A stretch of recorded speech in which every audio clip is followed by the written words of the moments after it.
ഉള്ളിലെ സ്നേഹത്തിന്റെ ഉറവ കണ്ടെത്തുവാനും അത് മറ്റുള്ളവർക്ക് പകർന്നു നൽകുവാനും നമ്മൾ ശീലിക്കണമെന്ന് മാതാ അമൃതാനന്ദമയി 2 ദിവസം നീണ്ടുനിന്ന വെള്ളിമാടുകുന്ന് ബ്രഹ്മസ്ഥാന മഹോത്സവം സമാപിച്ചു.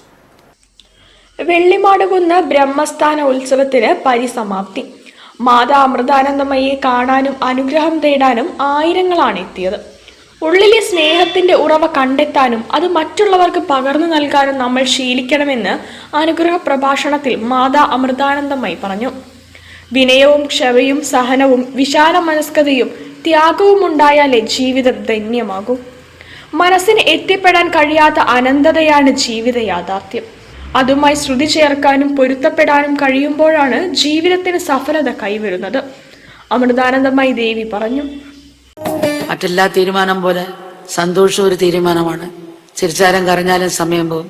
എന്നും വരട്ടെ സന്തോഷമായിരിക്കാം, എന്നും വരട്ടെ ധൈര്യമായിരിക്കാം. ഞാൻ ഒരിക്കലും ഒറ്റയ്ക്കല്ല, പരമാത്മാവ് എൻ്റെ കൂടെ ഉണ്ട്. ഒരു ബൂസ്റ്റർ വെക്കൂല, നമ്മൾ ഉയരങ്ങൾ കൊണ്ടെത്തിക്കും. ആ ഒരു ഭാവം മനസ്സിൽ ഉണർത്തിയെടുത്ത് ധൈര്യത്തോടെ വർത്തമാനത്തിൽ ശ്രദ്ധയോടെ കർമ്മം ചെയ്യാനും ബോധത്തോടെ വളരാനും കഴിയട്ടെ മക്കൾക്ക്, കൃപാനും മക്കളെല്ലാം. പരിസ്ഥിതി ദിനത്തിന് മുന്നോടിയായി നട്ടുപിടിപ്പിക്കാനുള്ള വൃക്ഷത്തൈകൾ മാതാ അമൃതാനന്ദമയി മഠത്തിന്റെ യുവജന വിഭാഗമായ അയുദ്ധിന്റെ പ്രവർത്തകർക്ക് കൈമാറി.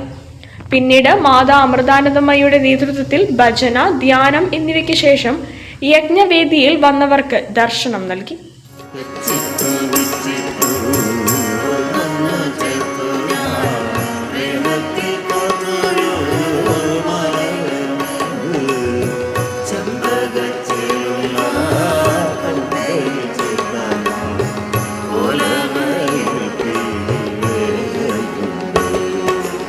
News bureau, Kozhikode. ജില്ലാ വാർത്തയിൽ ഒരിടവേള. ക്യാൻസറിനെതിരെ പൊരുതാനായി കാലിക്കറ്റ് സിറ്റി സർവീസ് സഹകരണ ബാങ്കും MVR ക്യാൻസർ സെന്ററും സംയുക്തമായി അവതരിപ്പിക്കുന്ന ക്യാൻസർ ചികിത്സാ സഹായ പദ്ധതിയാണ് മാസ് കെയർ.